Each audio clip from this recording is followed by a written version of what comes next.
В Усть-Вымскую ЦРБ поступило новое оборудование. Учреждение пополнилось 2 передвижными комплексами – маммографическим и флюорографическим.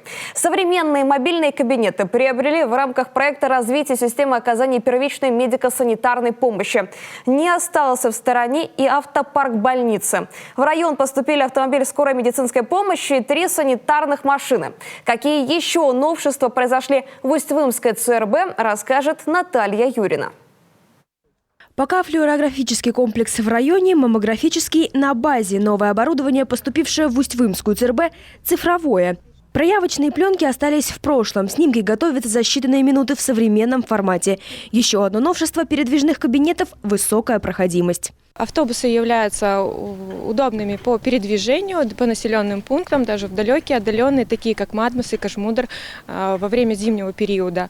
Планируется у нас поступление стационарного маммографа и стационарного флюорографа в поселке Жешарт, а также на базе Айкина у нас планируется поступление рентген-диагностического комплекса. В планах в этом году обновить и фасад первого этажа Усть-Вымской больницы. Детская поликлиника уже претерпела изменения, стала бережливой. Яркие стены, понятная и красочная навигация, сенсорные инфоматы и игровая. В приоритете комфорт пациентов, эффективная работа врачей и экономия времени. Конечно, то, что было до, я даже уже и рассказывать не буду, потому что это небо и земля по сравнению с тем, что мы сейчас на сегодняшний день имеем.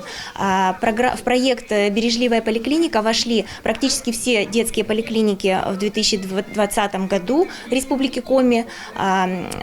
Выделено было на проект 3 265 000 именно на нашу детскую поликлинику, причем 70% это были федеральные средства и 30% средства республиканского бюджета. Усть-Вымская ЦРБ участвует и в масштабной прививочной кампании против коронавируса. В среднем в день вакцинируют около 30 человек. Очереди нет. Взрослых принимают по записи после обеда.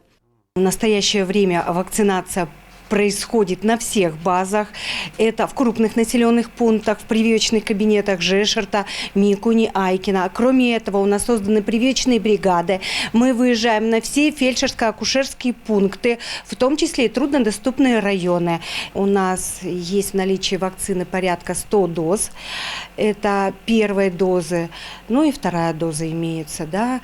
Провакцинировали 924 человека, закончили курс вакцинации 573. Пока прививочный кабинет пустует, у врачей работы хватает. Александр Михеичев офтальмологом в этой больнице трудится менее года. Уроженец Усть-Вымского района до этого работал в Санкт-Петербурге и Вологодской области. Летом 2020 года был приглашен главным врачом на работу в родные края.